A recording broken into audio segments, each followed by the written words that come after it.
quote unquote far to the left were you? Were you a like crazy flaming hair lib, or were you a Democrat? Because I think those are two different things. And Bill Maher, I think, would agree with me. Where on the scale do you think you were? Well, first of all, thank you so much for having me. I was a liberal. I wasn't, out burning things down with blue hair. But I am a two-time Obama voter and shamefully a Hillary Clinton voter. I donated to Planned Parenthood. I really was politically just completely uninformed, though. I didn't know what I Interesting. didn't know. And I was like mostly apathetic, other than going every 4 years just to vote for the Democrat president, because I didn't know anything else on the ballot. So Mhm. I wasn't a zealot by any means, but I would have proudly called myself a liberal.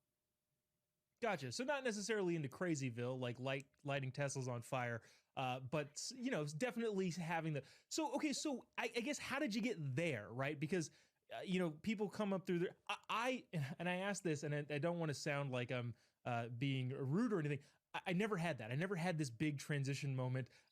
Growing up in sixth grade, I think this is probably my grandpa's doing, but have been a have been a card carrying Republican / conservative for as long as I can remember. So how did you get from just kind of growing up to kind of into more liberal / progressive ideology policy wise?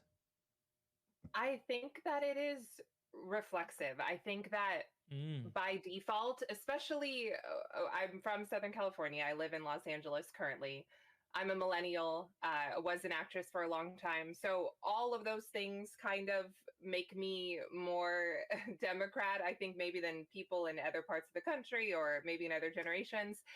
I think that it takes work to be not a Democrat. Everything is kind of set up for you to be a Yeah. liberal. I went to college, and that's like the path of least resistance. I mean, I never even questioned not being a liberal, even though I was raised Catholic and my parents actually aren't liberals.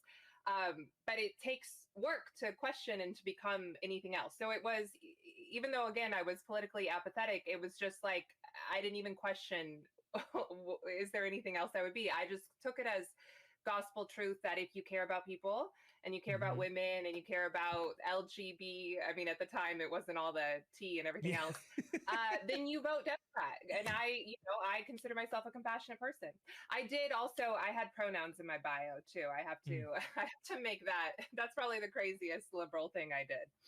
You said something that I thought was really interesting, and I feel like I can't say enough that it kind of takes work to be a conservative. Conservatism requires nuance, whereas leftism or progressivism necessitates simplicity. Because the second you start digging into the Black Lives Matter or whatever the other slogans are, my body, my choice, no one is illegal, any of the litany of things that they say, the second you start digging into it a little bit, it starts to break down. And the more you dig into it, you kind of can't help but kind of come over to the conservative side of the aisle. So